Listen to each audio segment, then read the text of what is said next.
Mister Ashwitha. నేను ఇవాళ ఏం చేయబోతున్నానంటే రాయిస్ రవ్వ చేయబోతున్నాను. దానికి కావాల్సిన ప్రోడక్ట్స్ అన్ని ఇక్కడే ఉన్నాయి, చూడండి. చేస్తున్నాను చూడండి.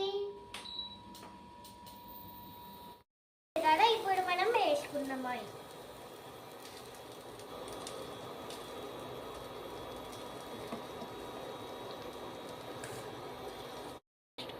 ఇప్పుడు మనం ఫస్ట్ ఆవాల జీలకర్ర వేసుకుందాం. మేము పెసరపప్పు శనగపప్పు వేసుకుంటున్నాము, పచ్చిమిర్చి వేసుకుంటున్నాము. చేశాక కలుపుకోవాలి. తర్వాత ఎండుమిర్చి కూడా వేసేయాలి. కలుపుకొని ఇంగువ వేసుకోవాలి. దాని తర్వాత మిక్స్ కరివేపాకు వేసుకోవాలి. నీళ్ళు జీడిపప్పు వేసుకొని మిక్స్ చేయాలి. గ్లాసు రైస్ రవ్వ, 3 గ్లాసులు వాటర్ వేసుకోవాలి. సరిపోయినంత సాల్ట్ వేసుకోవాలి. వాటర్ కొంచెం బాయిల్ అయ్యాక స్వీట్ కార్న్ వేసుకోవాలి.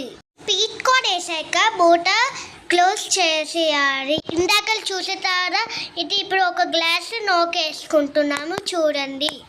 వాటర్ బాయిల్ అయ్యాక అలాగా కలుపుకుంటూ ఎత్తి నోకేయాలి.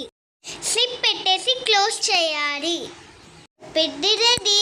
లైక్ చేయండి, షేర్ చేయండి అండ్ సబ్స్క్రైబ్ కూడా చేయడం మర్చిపోక. కామెంట్